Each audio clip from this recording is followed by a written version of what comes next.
ಈಗ ಯಾರು ರಾಜೀನಾಮೆ ಕೊಡಬೇಕು ಅಂತ ಹೇಳ್ಬೇಕಾದ್ರೆ ನ್ಯಾಯಾಂಗ ತನಿಖೆಗೆ ಕೂಡಲೇ ಒಪ್ಪಿಸಿ 15 ದಿವಸದೊಳಗಾಗಿ, ಇದೇನು ದೊಡ್ಡದೇನಲ್ಲ, ಇದಕ್ಕೆ ಸಾಕ್ಷಿ ಇದಕ್ಕೆಲ್ಲ ಬೇರೆ ಬೇರೆ ಊರಿಗೆ ಹೋಗಬೇಕಾಗಿಲ್ಲ. ವಿಧಾನಸೌಧ, ಸ್ಟೇಡಿಯಂ ಎರಡೇ, ಈ ಎರಡು ಕಡೆನೇ ಓಡಾಡಿದ್ರೆ ನಮ್ಮಲ್ಲಿ ಬಹಳ ಅದ್ಭುತವಾದಂಥ ನ್ಯಾಯಾಧೀಶರಿದ್ದಾರೆ. ಒಂದೇ ವಾರದಲ್ಲಿ ನಿಮಗೆ ತೀರ್ಪು ಕೊಡ್ತಾರೆ.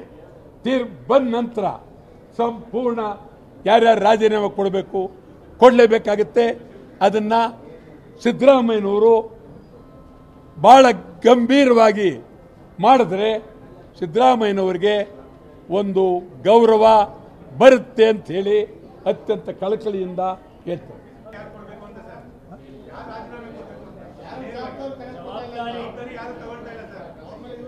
ಈಗ ಯಾರು ರಾಜೀನಾಮೆ ಕೊಡಬೇಕು ಅಂತ ಹೇಳ್ಬೇಕಾದ್ರೆ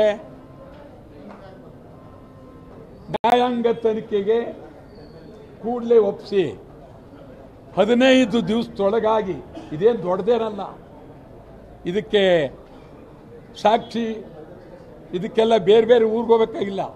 ವಿಧಾನಸೌಧ, ಸ್ಟೇಡಿಯಂ ಎರಡೇ, ಈ ಎರಡು ಕಡೆನೇ ಓಡಾಡಿದ್ರೆ ನಮ್ಮಲ್ಲಿ ಬಹಳ ಅದ್ಭುತವಾದಂಥ ನ್ಯಾಯಾಧೀಶರಿದ್ದಾರೆ.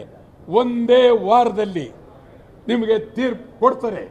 ತೀರ್ಪು ಬಂದ ನಂತರ ಸಂಪೂರ್ಣ ಯಾರ್ಯಾರು ರಾಜೀನಾಮೆ ಕೊಡಬೇಕು ಕೊಡಲೇಬೇಕಾಗುತ್ತೆ.